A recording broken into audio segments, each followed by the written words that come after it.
All right. It used to be if you're a salaried worker, you don't get overtime. In fact, they capped it around $23,000, $24,000 a year. Now you can get overtime, and they just essentially double that to almost $48,000 a year, which is great for those workers. Millions more would qualify for overtime. But not so much for the folks who have to pay them and look at much, much higher labor costs as a result.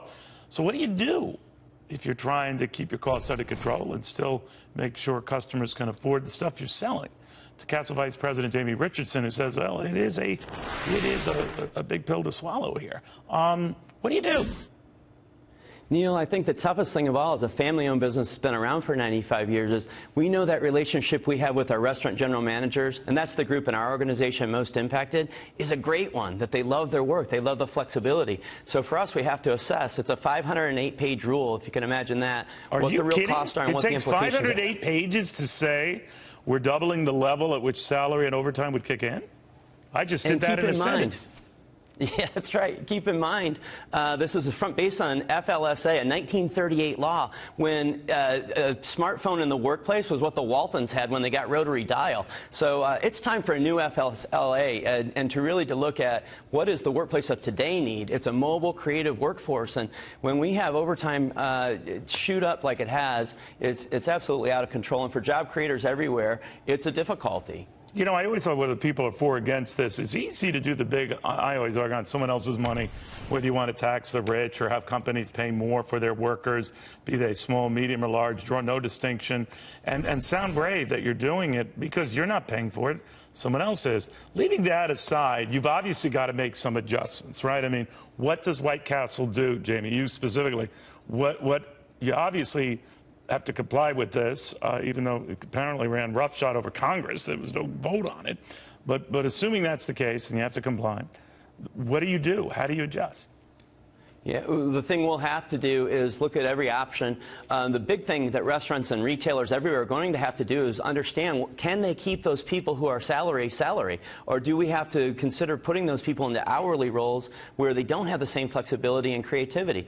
Our general managers spend time in community. They want to go to those local events and be part of the neighborhood, supporting the local Little League team, whatever it may be. Those kinds of things will go away for lots of restaurateurs and others who just don't have the ability or the flexibility to be able to pay overtime with this new demand. So it's really difficult. Will you have to get rid of workers or do anything like that?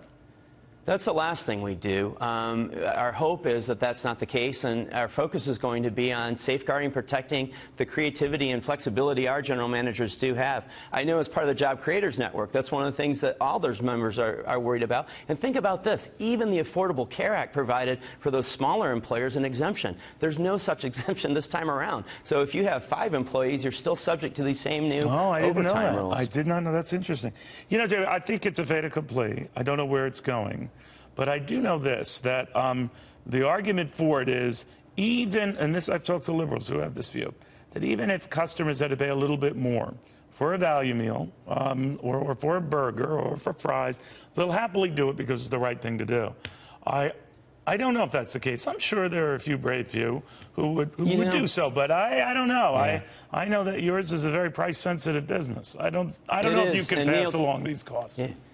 Boy, you get to a point where you can't because people always have a substitute option. They can make leftovers last longer, L cubed. But you know, these elites in Washington, they put things on the chalkboard that don't work in the real world. We live in the real world, and we're part of our neighborhoods. We don't just put a sign up. We live there. We raise our families there. It's where we work and live. And so for us, it's really frustrating and discouraging. But you know what? We're going to keep fighting because we've got to keep craving in a free world.